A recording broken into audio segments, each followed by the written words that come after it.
Doing, everybody?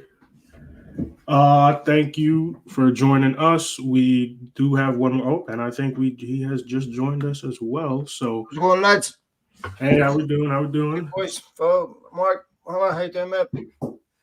All right. So, how we doing, everybody? Thank you for joining us. I think we are gonna have a great show today, and we got a big game coming up this weekend.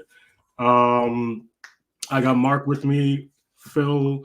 I got two Mark and two Phils with me, so I think it's gonna be a real interesting show. And it's gonna be real fun. Let me just do a little something here. Yeah, I think that's gonna be good. So, guys, we got a few topics to talk about today, and hope everybody's doing well. Um, and I think I am just gonna go and jump on in because I think we got some awesome topics to talk about. So the first one, and we're just gonna go in order here, right? We're just gonna go two Phils and Mark in order here. The first one is I just want to hear everybody's thoughts on the new changes that are happening at the club. You know, Ratcliffe and Ineos coming in with their 25%.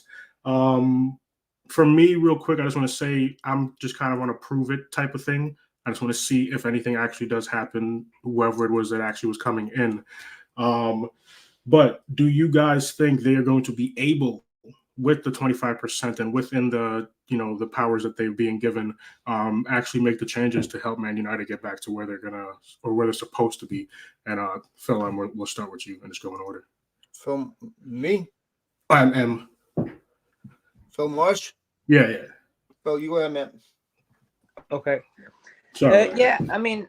Obviously, it is positive news. I think I am positively optimistic that Jim is going to come in and sort of have a positive effect on the club. I don't think it's going to happen overnight. I do think it will sort of be a bit of a drawn out process. But for me, I think looking at it from my point of view, and sort of the way he strikes me as a person, a businessman. It looks like he's been very successful.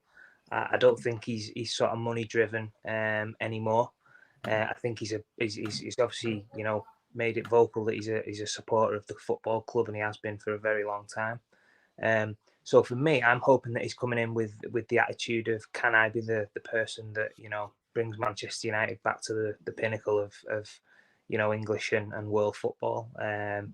I think obviously at the moment, the 25%, I'm hoping that will sort of rise and sort of gradually, get bigger until, we finally get a sort of full takeover, hopefully in the future.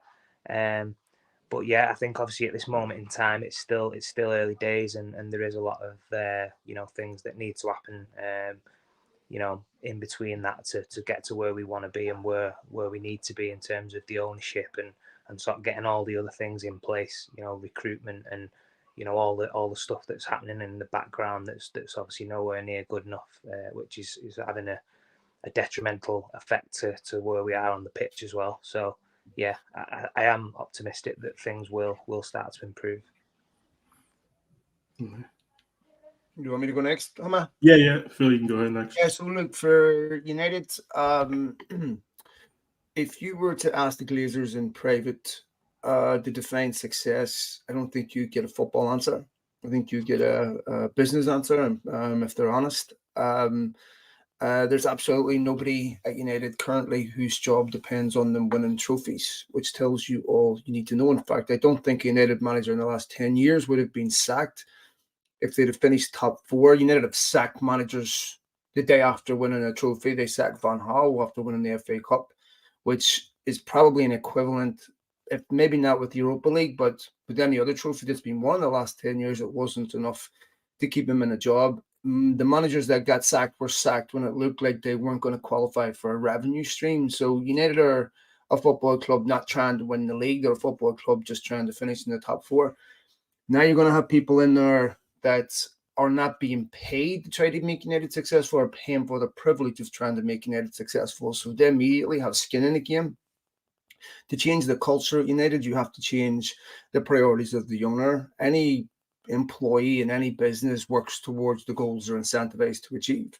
So the people inside Manchester United are being incentivized to achieve business success. In fact, if you listen to staff members when they would have staff meetings. I know Ratcliffe had called an emergency staff meeting at the beginning of the week, but they would have told you prior to that all the emphasis was on the commercial contracts, the advertising deals, the ticket deals, without paying any serious attention to what goes on the pitch. So for United, the first principles has to be success. I mean, City sacked Pellegrini and they sacked Mancini. Both of them won the league. Neither of them it was enough to keep him in a job. It would never happen at United. That standard has to come back. The only way that comes back is if there is a steadfast commitment from the top down. We're willing to do things like they're doing right now. Like, okay, it's costly to get Jadon Sancho out of the club, but it's not just about getting Jadon Sancho out of the club. It's about implementing standards that everyone has to adhere to. Whether Ten Hag's the right guy or not, it's not irrelevant because they're not showing up for work on time. It's not Ten Hag you're insulting first, it's your employer. So I think, as Phil says, it won't happen overnight. But I still think you can finish top four. If you look at Newcastle, Eddie Howe took over at Newcastle January. 18 months later, they're qualifying for the Champions League with a couple of good windows. I still think you can do that, but to catch the teams at the very top, that doesn't happen right away.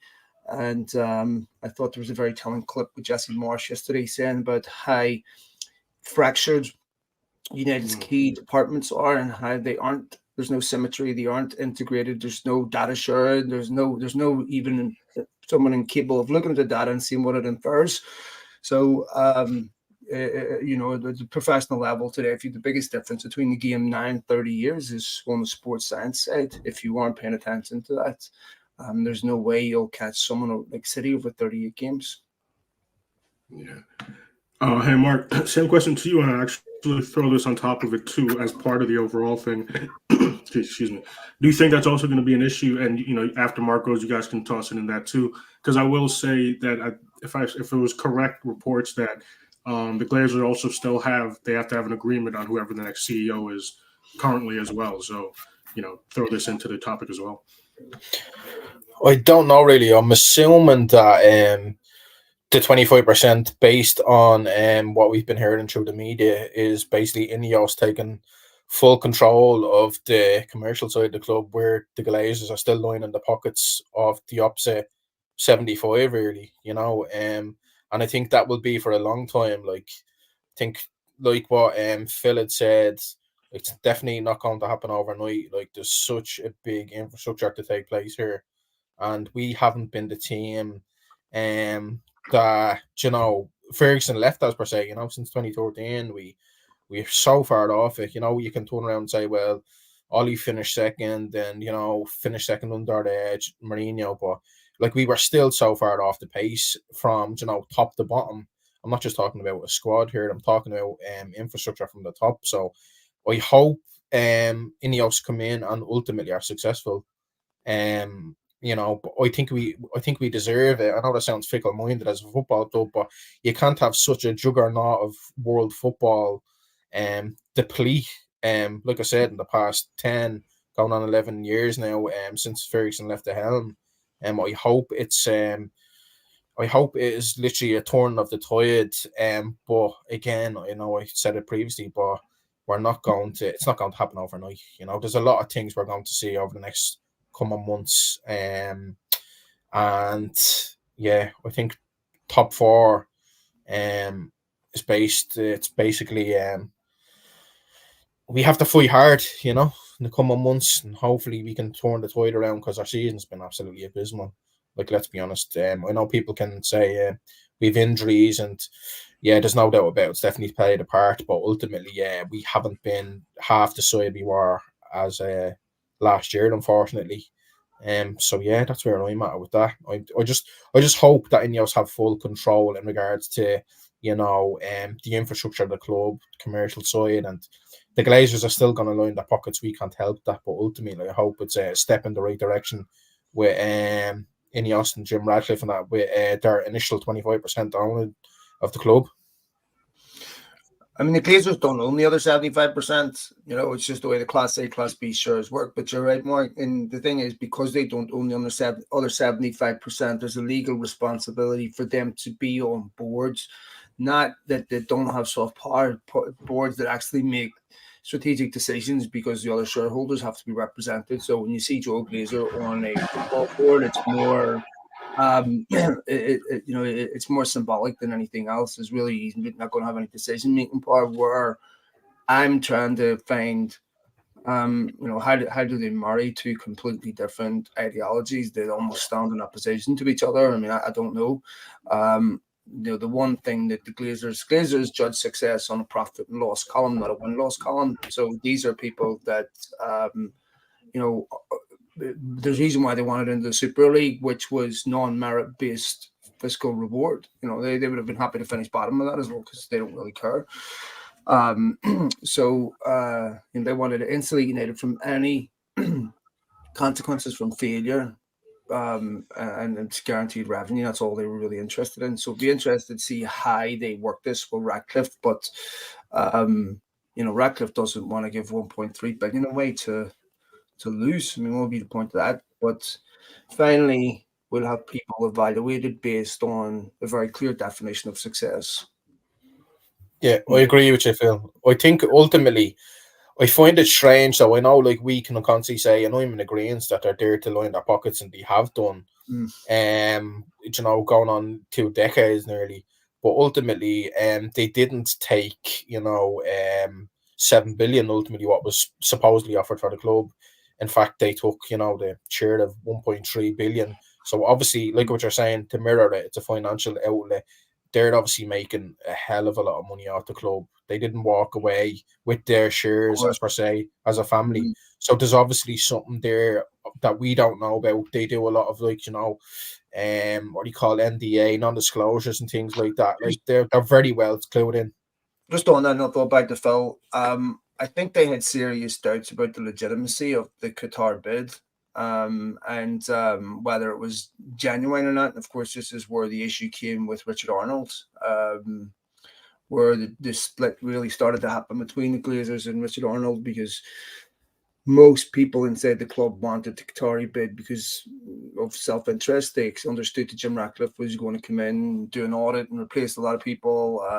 So I'm not sure they had a legitimate plan B. I think they tried to and of course, at the time, whenever they announced that Ratcliffe was essentially the preferred bidder, was whenever what happened in Israel Palestine, where of course Qatar was a funder, where the logistical issue with Qatar and Hamas. I think there was legitimate concern on their part there that whether they could Qatar would possibly face sanctions, and so they were concerned about the actual legitimacy of that bid. But yeah, I mean, I agree. I mean, they were getting paid no matter what, whether they stay or whether they go, they're getting paid. But sorry, go ahead, Phil. Go ahead, Matt. Jump in there.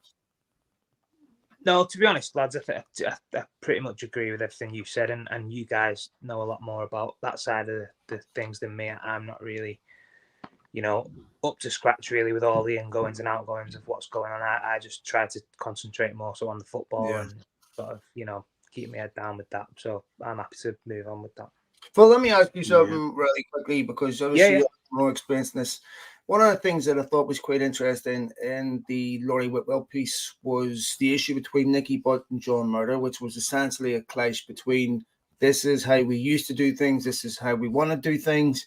Sometimes not all change is good change, sometimes it is. Do you think that United have to change completely their culture internally about how they're bringing young players in, about the focus on the academy? And or do you think that they need to move on from where they were under Ferguson and things have changed? Yeah, to be honest, Phil, I think there's a lot of things that you can look at. The blueprint from when I was at the club and when Fergie was sort of, ruling and sort of dominating the football there. I think there was such a good culture within the club from the top to bottom. Everybody was singing off the same hymn sheet. Yes. I think obviously now football has changed. There's a lot of things that probably wouldn't work that was working back then. So there is things that you would have to tweak. But in terms of, a lot of the fundamentals and the sort of things that are happening off the pitch, I think we definitely need to sort of look at some of them things that used to run so well. And the main one of that is, obviously for us at the moment, is the recruitment side of things. Yeah. I think that's probably the biggest issue that we've struggled with for at least the last 5 or 6 years, more so than ever. I think bringing the right characters into the club, not necessarily all about the talent and the quality that they're going to add to the squad.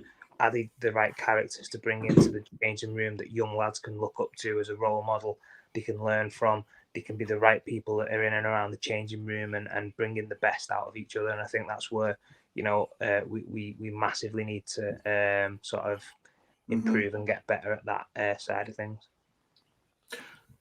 Well, that is I love when conversations are really great at leading into different topics and keeping the flow of everything going. Because the next topic I actually want to talk about is Sancho. And just like what Phil was talking about, bringing people in, recruiting the right players, he's now going on loan. And there seems to be a little bit of, if you want to say, disrespect with some of the posts and some of the cockiness coming from it. My quick piece on it is I'm all for mental health, like the post that somebody shared there, but you got the opportunity last season when Ten Hag gave you basically 3 months off to get help with whatever it is was going on. So it's kind of tough for me to have empathy, because a lot of coaches and a lot of anything in any profession, you're not going to get 3 months off to go still being paid to go fix yourself. You know what I mean? So the way that he kind of got upset so easily with everything that was going on, and the big part of it was him being late, is kind of where I'm frustrated with the whole thing. So Phil Marsh, if you want to actually start this one off as well, being that former player, basically the whole end of the topic is also, is there a way back for him at this point? It is a loan. There doesn't seem to be a buyback or anything. So is there? I don't think so. I think as you just touched on there, I think the manager's been more than fair with how he's treated him. Giving him the time off when he had the problems, and I just think it's a total lack of disrespect. I think any player that thinks that a manager's gonna come back and apologise to you is very, very disillusioned. I think as a player, sometimes you've just got to bite the bullet. You've got to, just, admit that you've maybe made a mistake and sort of work even harder to sort of gain that respect back and prove to, yourself and the rest of the lads and the fans that, you want to fight for your place in the team. You want to show that you're committed. You want to show that desire. And I think, to be honest, I think it's a generational thing. I always think back to the time when I was at Manchester United, and that kind of thing just never happened. It wouldn't be tolerated in the first instance, but as soon as anyone did step out of line, it was just nipped in the bud straight away. There was none of these things that would be going on for weeks and weeks and months on end.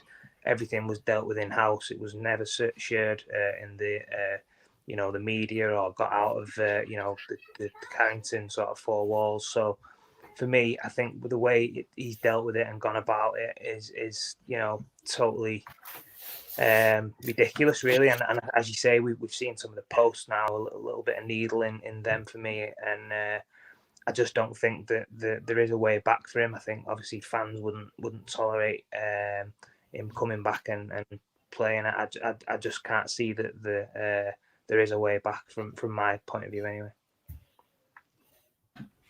Yeah, Phil, we're going to say more. So, man, here's the thing for me with Sancho. Of the things that he did, turning up late probably bothers me the least. It's how he handled it afterwards that would make his return to Manchester United unacceptable to me.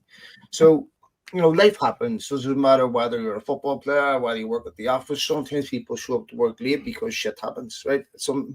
This should be an easy problem to fix. If it's a one-off here or there, it's not a big deal, right? Things happen. But if you're consistently late, that's character defining. And that shouldn't be an issue that's hard to fix, right? There's no reason why Jadon Sancho can't be getting training on time or getting to, team meetings on time. Aubameyang did this at Arsenal when he was Arsenal captain, and Arteta had to get him out to change this culture. And so for me, it was a week after the transfer window had just closed. And every manager, or every player, every person in office thinks their boss has favorites. That's just part of life. So to me, whoever's advising Jadon Sancho should have said, go and make an apology. I don't care if it's authentic or not. But the only way you can prove Ten Hag wrong is on the pitch, right? You can't prove him wrong sitting on the bench. You can't prove him wrong on social media. And the longer you refuse to play, the more you prove him to be correct, because you're going to set fire to your career. You haven't played consistently well in 3 years.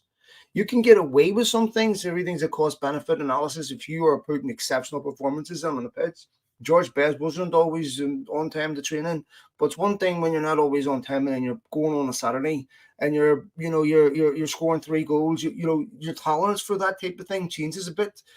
But when you're not doing it on the field, you have to do things off the field correctly to show that you want to put that right. And it's a tragedy because, to me, Sancho was being hit up in mid-August by Chelsea, which, Ten Hag knew about. And he was angling for a move towards the end of the window. And if you remember, United were starting to put some stuff out that they would consider an offer at the right price.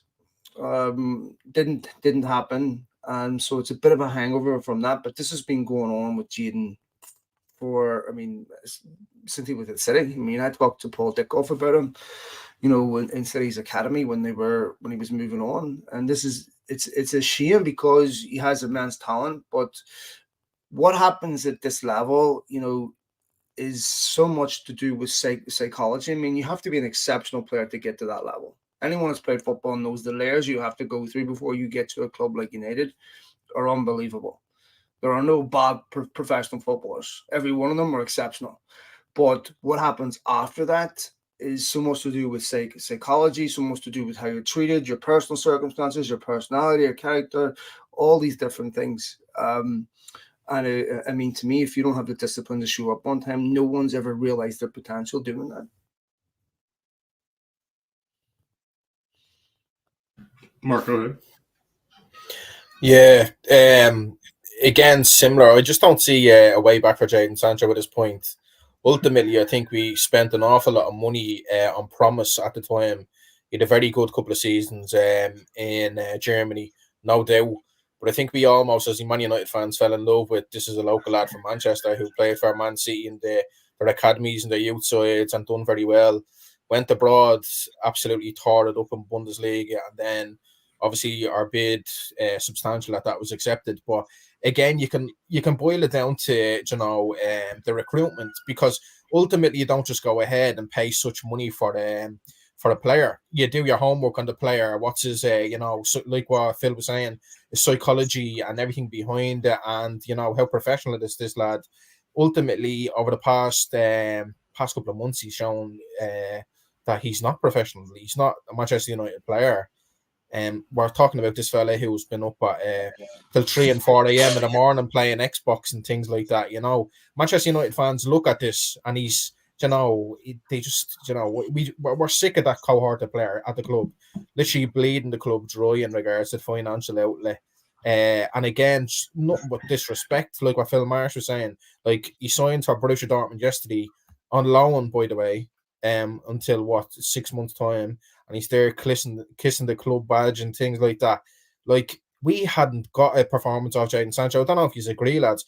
We hadn't got one very good performance from Jadon Sancho where you turn around and say he's mirroring performances that he's shown in Borussia Dortmund. We haven't. That's my personal opinion. He had glimpses of promise, particularly obviously against Liverpool in Old Trafford last year. But other than that, I had a decent other than that, I don't think we've seen the promise that he'd shown in the Bundesliga. So, like, the very best of luck to him. I hope ultimately we get a very favourable amount of money back, whoever decides to sign him. I don't see him going back to the Bundesliga and becoming the player that he was over there. I think, like that, he was a very, very good player. Showed a lot of promise, but ultimately he hasn't cut that United.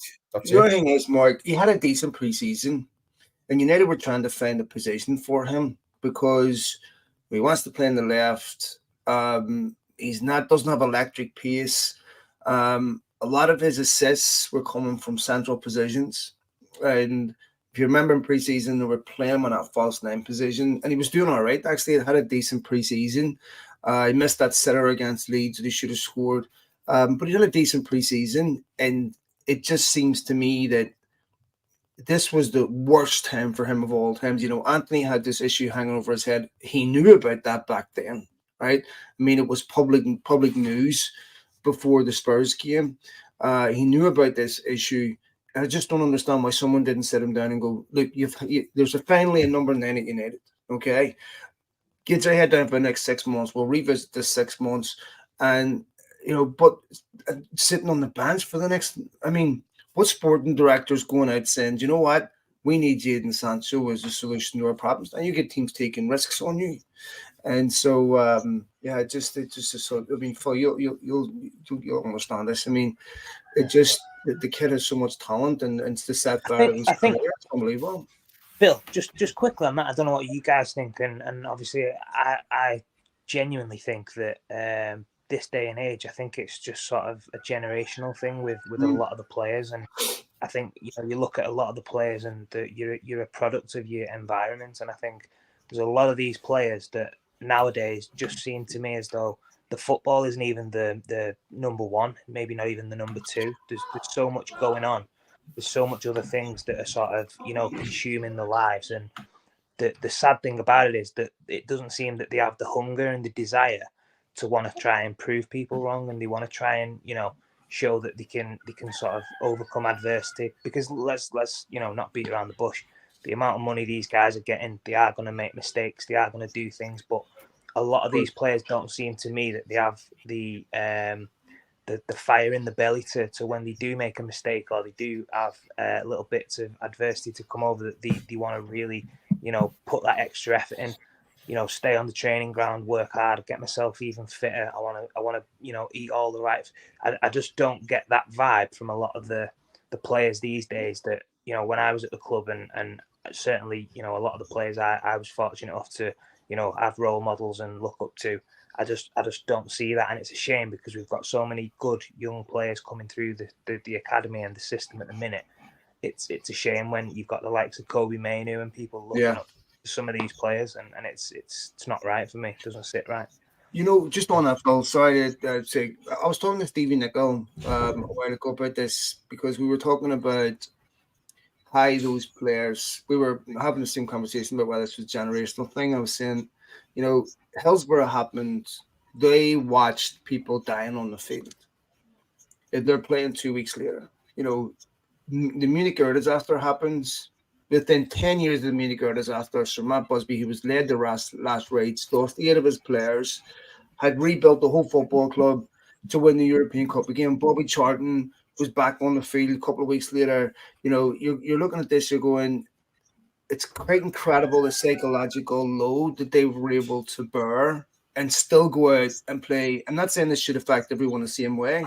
Maybe we should have been more sensitive to some of the things they went through, but obviously social media is a big factor too. But it just seems to me like the resilience of players and perhaps the environment that they're coddled in today doesn't lead to, wanting to move out of their comfort zone, where it's like, if this gets a bit uncomfortable, just run from my agent and going somewhere else. There's no determination to try to find a solution. It just seems so easy to get out now. Yeah, no, 100%. That I think that's what it is. I think this day and age, there's too many. There's too much player power. Basically, the players can do and as they please, and there's no real sort of the managers sort of don't have Ten Hag's done absolutely brilliant with the discipline that he's had to install in his short time at the club. All the stuff that he's had to deal with. You wouldn't wish that on any manager, and I think he's dealt with everything really well. But I just feel that nowadays, it's just so hard for a manager to sort of get that. You shouldn't have to motivate a player. You shouldn't have to be getting players up for games and stuff. But I think because of the way it is, that is part of a manager's job in this day and age, and it just doesn't sit right with me. That so it's like a snowflake generation for young footballers. Ultimately, it's like they get so much, like what you were saying, Phil. We can talk about it all night, but it's just the financial outlet, people around you, agents. That's the issue for me, right? There's people around them, because they're so wealthy, they've got all these arseholes around them. You can't be told no. That's where they're at. They can't be told no. Like it's like, you know, you're mollycoddled, and they were mollycoddled at a particular age. And it's the elite who rise to the top. Like, put it this way, like similar backgrounds, same youth system at City. Phil Foden. Would you get Phil Foden coming out if he had a disagreement with Pep behind closed doors, coming out on the social media stating that he was in the wrong? There's no bleeding way. You know, same perspective, same type of player, same promise at youth level, same team, same system. One is at the flourishing, and the other fella is literally at the coming off the boil. And he potentially still thinks, I'm this lad, I'm this high, because ultimately he's still on 350,000 sterling a week or whatever he's on. You know, and it's just like, that's exactly it. You know, we can't be told no. One last point on this, Phil. One of the things that was interesting to me was reading Solskjaer's interview with Andy Minton about Sancho, and the fact that Solskjaer specifically said in that interview that Sancho wants to play on the left. Now, by this stage, Rashford is already playing on the left. And I'm trying to understand what was the wisdom between United spending 72 million on Sancho, who wants to play in a position that Marcus Rashford only wants to play in.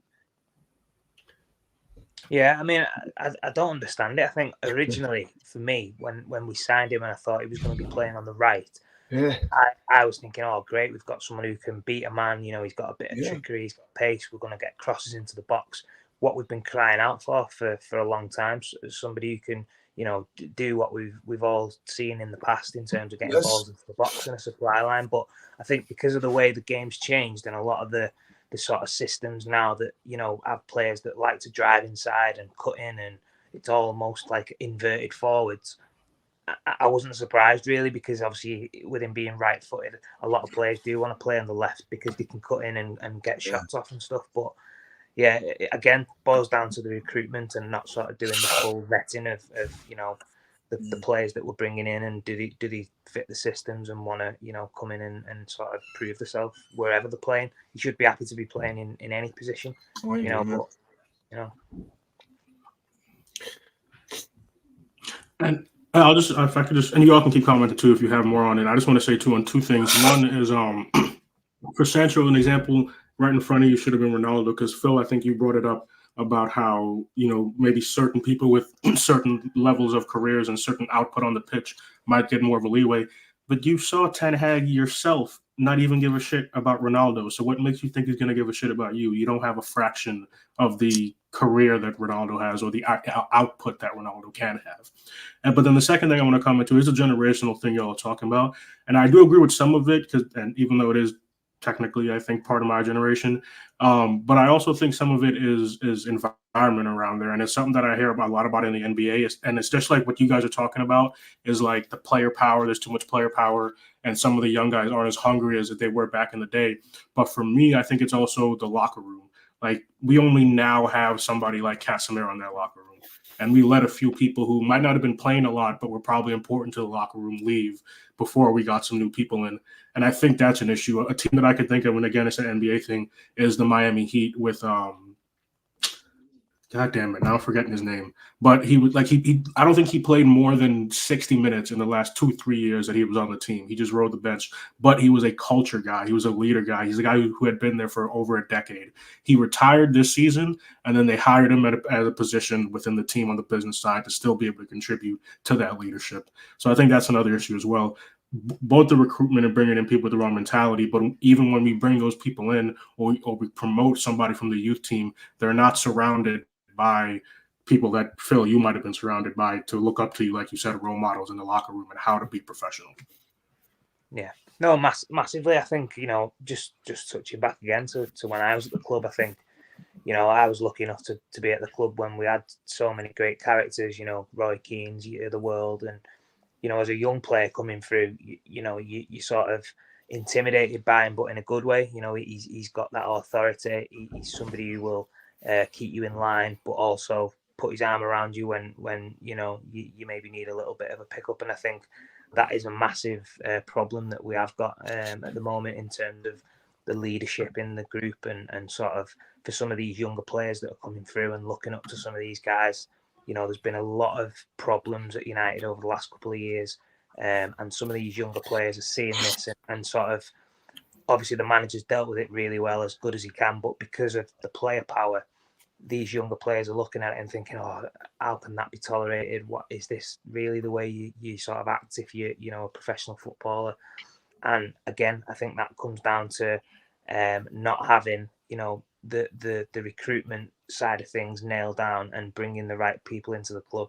I'm all for bringing players into the club who's got talent and great footballing ability, but you also need to have a great team and a successful over a prolonged time. You need good characters who might not be the best in class in terms of in that position, but what they bring to the club is they bring the leadership, they bring the discipline, they do extra, they show how a professional plays and works on and off the pitch, and that rubs off on a lot of other players, especially the younger players that are coming through, which currently I'm a little bit dubious on in terms of I can't sort of pinpoint 3 or 4 players in that current squad who I would be like, he's a great role model for someone coming through as a young player, because I don't really know him well enough because I'm not in and around it every day like I used to be. But then when I watch some of the performances and the levels and stuff I see on social media and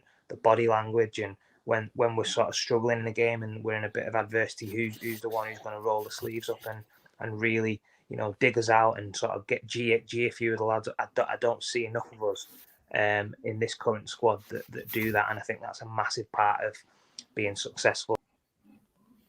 Oh, Whose fault? I didn't see that coming. Oh, there it is. All right. You want to follow up on that, Hamma, or do you want to throw it there, Mark? I was gonna move on a little bit. If y'all have more comments on that, though, we can keep going on it if you want. Do you want to say something, Mark? Go ahead, and I'll just add something.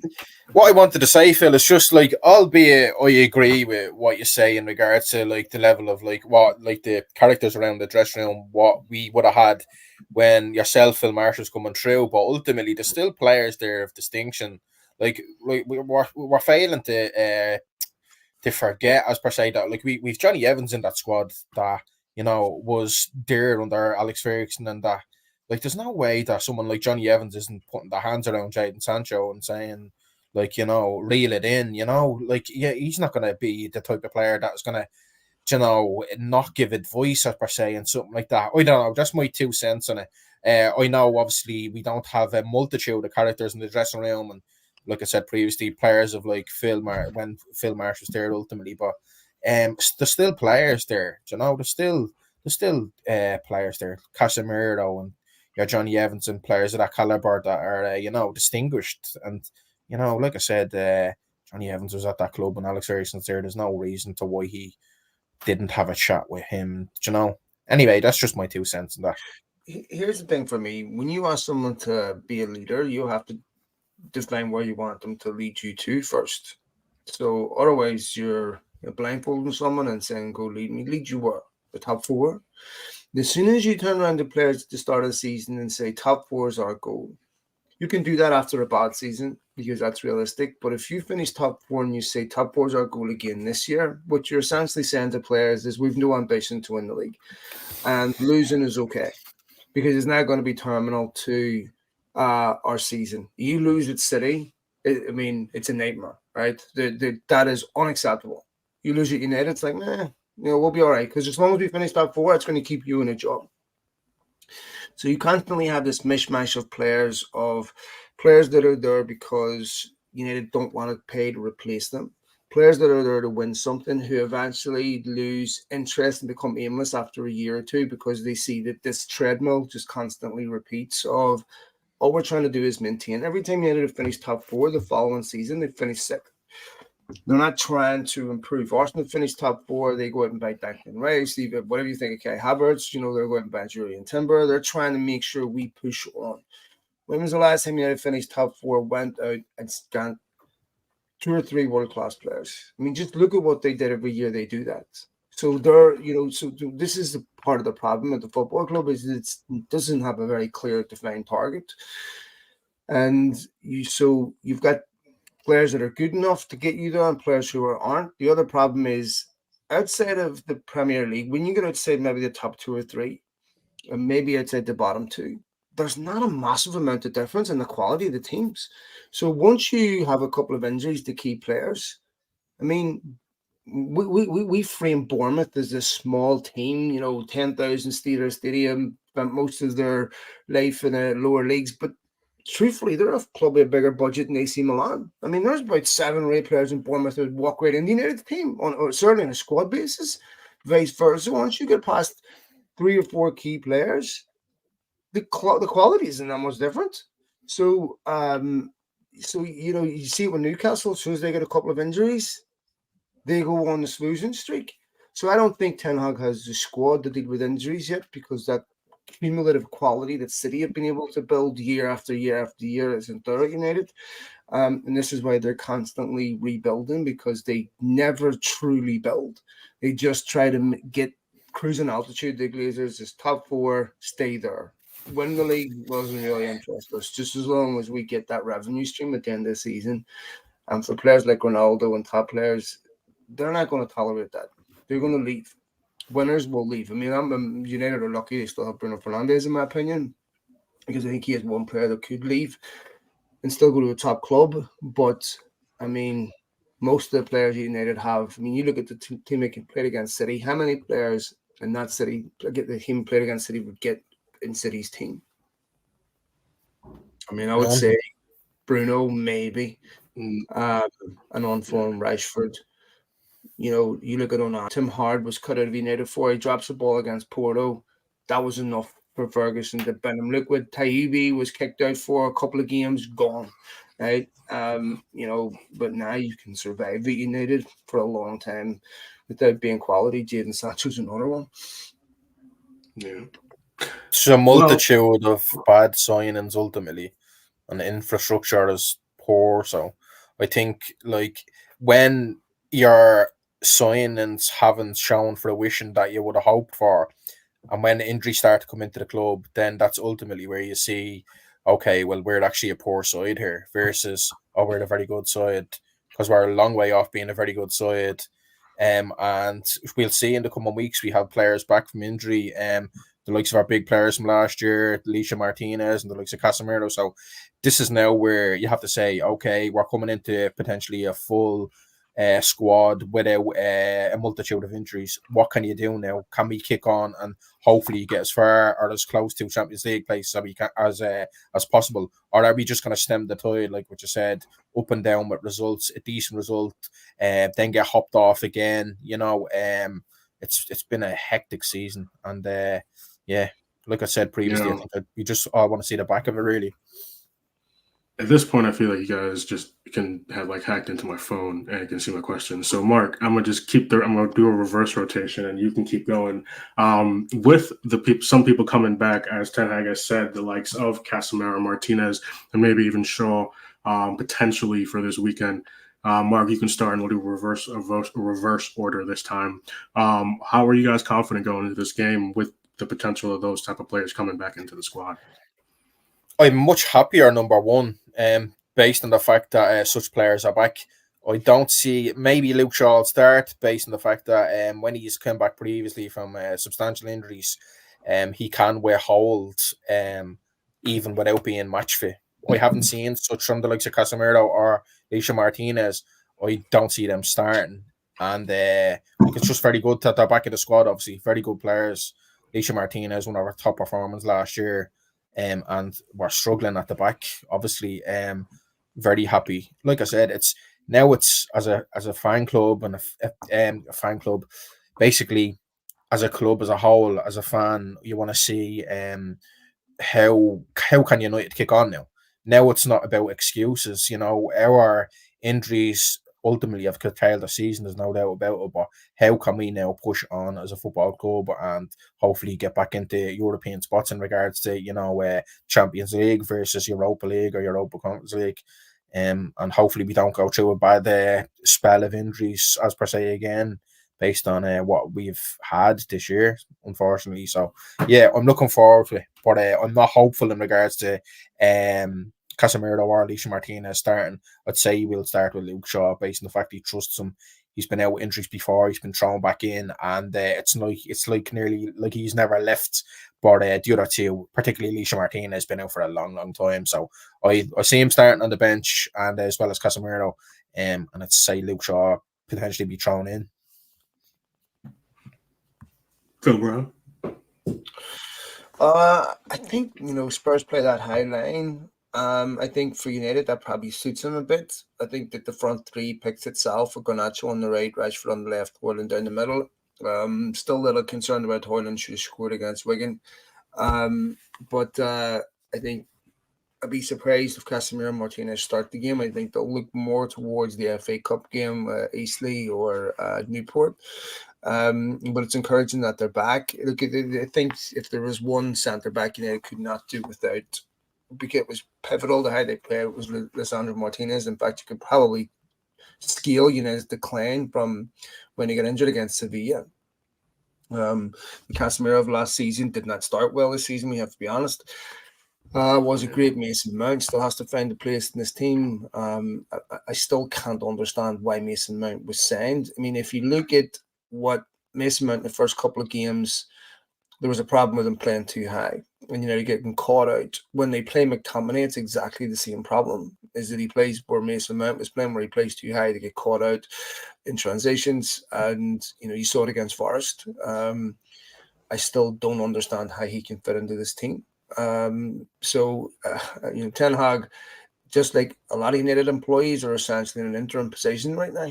He has to start winning games. The one thing that concerns me about Ten Hag is he's never really got United scoring goals. And if you look at last season, the one of his big tasks was to get goals out of someone other than Rashford. I mean, Luton Town have scored more goals in the Premier League than United. That's unacceptable. He has a problem with Anthony. So, these are the things that he must fix, in my opinion, to keep his job. I rate him as a coach. I think maybe if there's one slight criticism of the Dutch in general, first of all, Dutch managers saying Dutch players, United should have known this. Van Gaal did it at Ajax, or Barcelona did it at United. This is what they do. But they're not the warmest people in the world. My father-in-law's from Amsterdam. Whenever things are not going well, they're not the arm and the shoulder type. They're very direct. They're very detailed. They're very precise, and they're very confident in their methods. And they're a bit rigid. But I look at Ferguson. Ferguson was rescued by the FA Cup. If Ten Hag wins this weekend, he's got the highest winning record of any Manchester United manager in history at this point, which is unbelievable. I still don't think he should even be considered for being sacked, but I would agree that he has a lot of issues to address. Tough game for them this weekend. Spurs have a lot of injuries too, but I think United can win. Cool. Yeah, I agree with the lads. I think for me, this is going to be the part of the season now where the sort of manager should be judged. I think we have had a lot of injuries, suspensions, illnesses over the last few months, and I think now that we are starting. Who's Phil again? Sorry, Phil. Hey Phil, I think you might be muted. Was it audio? Phil, we can't hear you, mate. In and out. Can I? Oh, he's just going. Right, tell him I can't hear him. No, we lost him. No, I just removed him. Did he? Yeah. Anyway, mate. So I think we lost you, Phil, a bit there. We get you back. Still can't hear you, mate. But yeah, Hey, Phil, anyway, it'd be a tough game. Mark, you go ahead, mate. Yeah, sorry, Phil. I think it'll be a tough game, all right. There's no doubt about it. And Spurs will obviously have a very progressive year.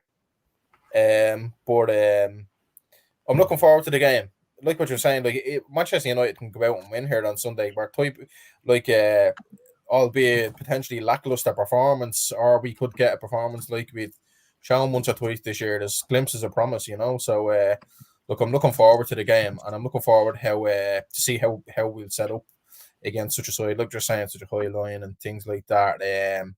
We'll see. Really looking forward to the game. Yeah. I think we lost Phil again, but yes, we will see what happens, mate. I think United and Ten Hag need to start winning games. I thought last season against Spurs at home was probably one of United's best performances. So I think with any of us coming in, we talk about a new manager bounce, and in some sense, this could be equivalent to a new manager bounce. Ratcliffe's going to be at the game, and everybody inside that football club. And I mean, especially this has been made clear in January, will know that their futures are on the line, that there's no more incompetence above them, that with the detailed metric analysis that they're going to be subjected to, each one of those players now will know that it's not going to be a business decision why you stay. So, with Ratcliffe being there this weekend, sort of a new manager bounce with any of us coming in because everyone's under pressure. Yeah. I think you'll get a response from United. I think that's one thing as well. I listened actually to the Athletic podcast yesterday, just on about Brailsford and things like that, and they basically had signified that like everybody's job is on the line and it'd be based on performance, and I think ultimately that's something that we need, from top to bottom, and particularly some of the underperforming players that are on substantial contracts. Now is the time to stem the tide and look at the infrastructure from top to bottom, and hopefully wean out those who aren't cut to performing for Manchester United, whether you're a player or you're deep in the infrastructure of the club. This is it. So hopefully it's a turn of the tides after such a long period of inadequate performance across the board. I agree. Got you back, Phil. Yeah, sorry, dodgy internet, I think. What are you downloading now? What are you minimizing on your screen? I don't know. I'm downloading some. We got Babe Station on the background or something. Some dodgy apps going on, I think, mate. Yeah. It's all right, man. Text me the money.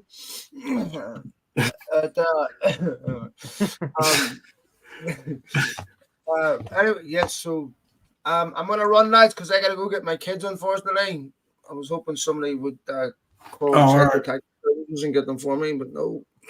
Yeah, no worries, mate. Nice to speak to you. Cheers, lads. Have a good weekend. Thanks, Phil. Nice having you back on. Hey, so we can actually keep flowing on some of the conversation that was happening too with the whole pressure thing. Do y'all think Ten Hag, with people coming back to health, and all those type of things playing into it, and I think one of the Phils said how important, for example, Martinez is to the style that Ten Hag has said he would like to be playing.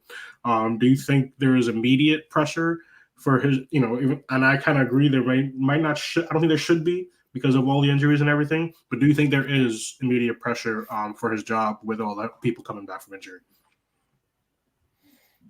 Yeah, I do. I think obviously because of how bad we've been this year, I think the performance levels have been nowhere near it. We've had no consistency. You can sort of, look at the injuries and sort of have a little bit of sympathy with the manager with that. And I do think that the back four, I was saying obviously before I got cut off, I think the back four has been a massive issue with why performance levels haven't been as good. Last year when we had that settled back four, Licha, Varane, Martinez, and Wan-Bissaka or Dalot, I think, we had a good basis to build from, and the way and style of play that the manager wants to play suited us a lot better. I think because we've had so much chopping and changing, especially in the back four this season, it's definitely been detrimental into obviously results and performances and not being able to maintain a level of performance over a 90-minute period. For me, I think this now is obviously when the manager will sort of get judged. I think he's been under a lot of pressure. There's been some really bad results.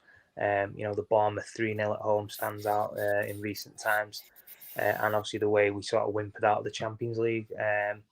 So for me now, with getting these players back into the sort of squad and hopefully they'll be back into the starting lineup in the next couple of weeks, I think this is where now we need to start seeing a vast improvement in terms of not necessarily results maybe straight away, but I think, in terms of performances and the way we are and the way we sort of play and having that little bit of more of an identity in the way we play, I think a lot of United fans will be, expecting a lot better performances and a style of football that we can sort of turn up to on a match day, or when we're watching, we know what to sort of expect. Because, this year I've been, watching and I don't know what to expect from one week to the next. It's sort of, it sort of, I struggle to sort of see what they're sort of working on the training ground, whether, there's just because there's certain players missing, we can't sort of reach them heights, or, we can't sort of, do what the manager wants. But I want to see vast improvements, sort of, in the next few weeks now we have got these players back.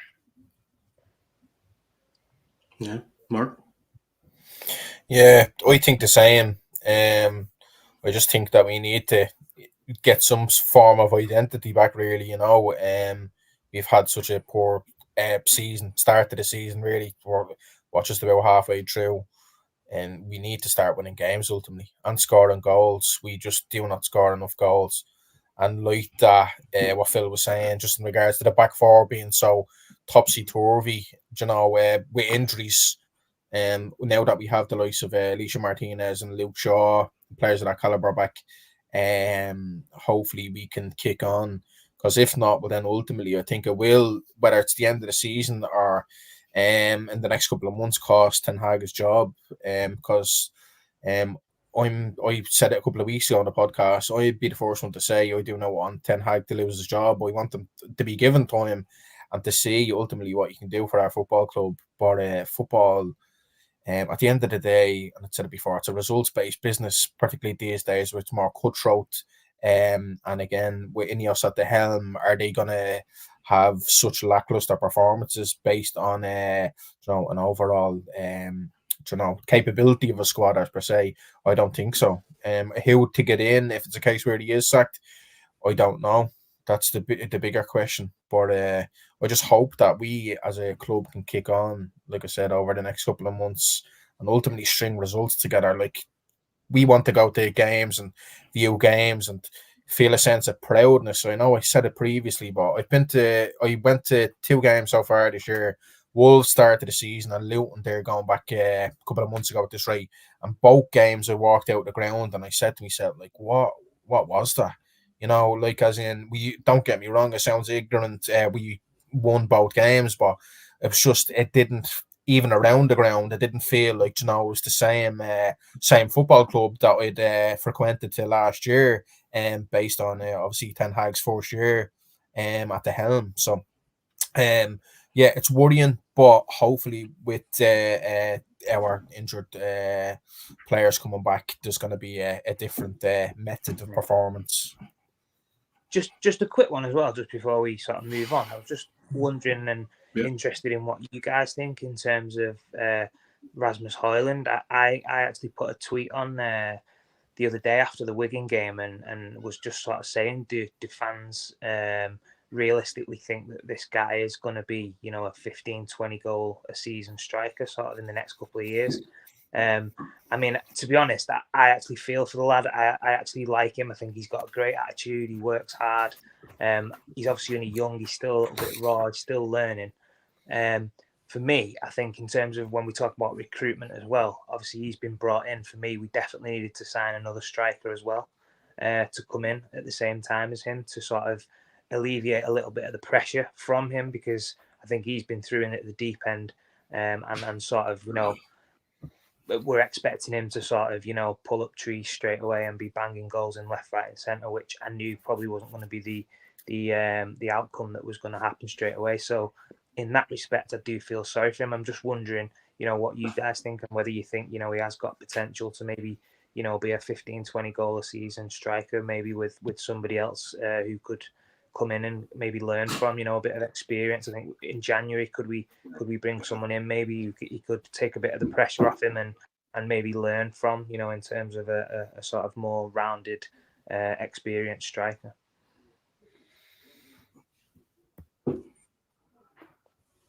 Yeah, I mean, I'll comment real quick, Mark. I do I'm a fan of Hoyland. I think he has a lot of talent, more than just in front of goal and everything.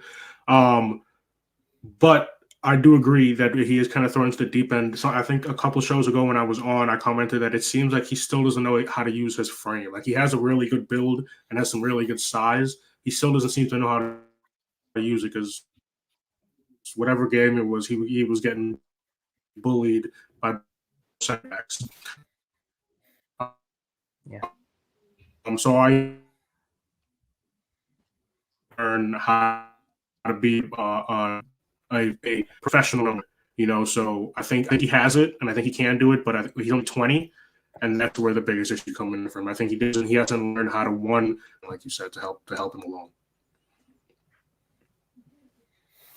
Marty, Yeah, I think Phil, to answer your question, I hope he proves me wrong, but based on the performances since the start of the year, I won't sit here and lie to you and say I watched him when he was at Atlanta, because I didn't. I do generally what any football fan does who doesn't watch a lot of European football as per se. Went on YouTube and was like, oh, very pacey striker, and it seems like a very good finisher, and played basically in between the lines and off the centre half. But I referenced there a couple of weeks ago, at times, from a striker perspective, it felt to me that he's become disillusioned at times, where it's almost like he's marking the centre half versus the other way around, even in regards to his runs in behind, where ultimately that's where he's going to hurt you more. It's his pace and his power. Now, we played a Wigan side during the night, that ultimately he had several chances that he didn't finish off.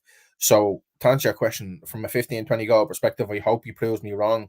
At 20 years of age, you have to sign him for a spectacular fee, and you want people who are basically cold in front of goal for that amount of fee paid.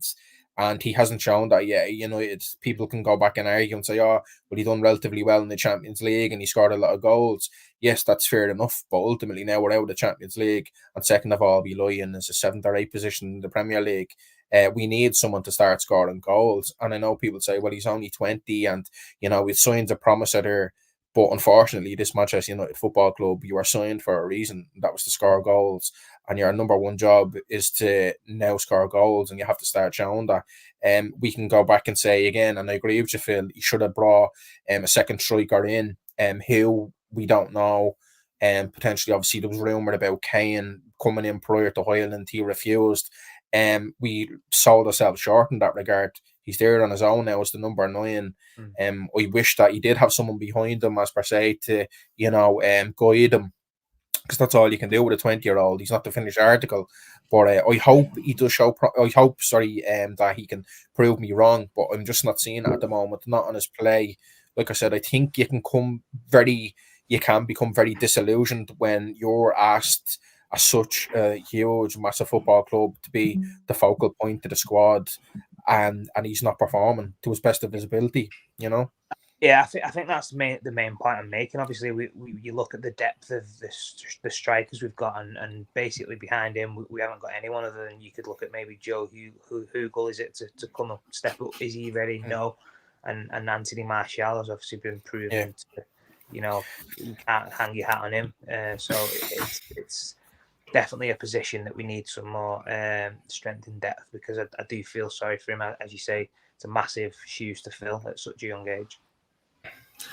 Hey, you know what? I'm not usually a delusional one on these shows, but screw it. For the rest of January, I will be until the transfer window closes.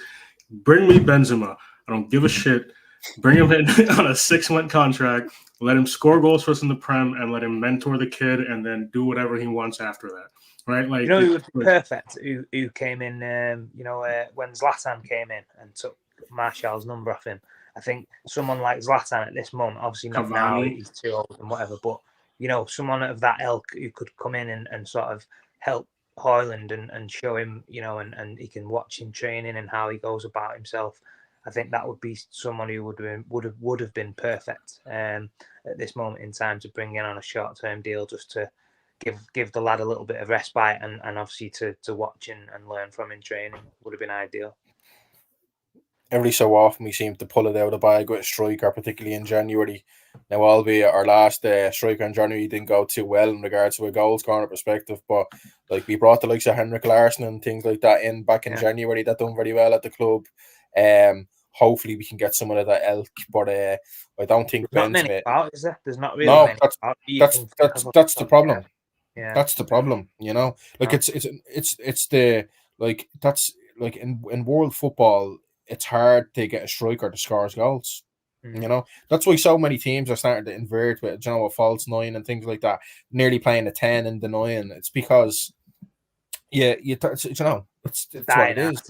It's dying art. Exactly. It's a dying art. Yeah. It's a dying art.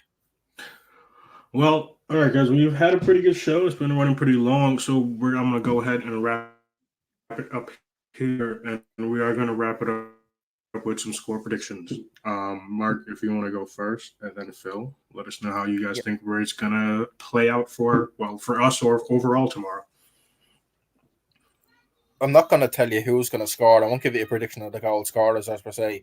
But I just have that confidence that we will win. Now, I'm not going to say comfortably. I'd say United 2-1. I'd say Spurs will probably hit us early, and with a bit of luck, we can actually score this time. So, yeah, I'm going 2-1 United. Just. Yeah, I think there's going to be goals. I think, as someone touched on before, I think Spurs do play that high line, so I think that we are going to get some opportunities like we did against Villa. But I'm not 100% convinced that we can keep clean sheets as well. So I'm going to go for a 2-2 draw. Oh, damn. Well, I will say that I'm going to be optimistic, and we somehow do keep a clean sheet. I'm going to say 2-0 win for United.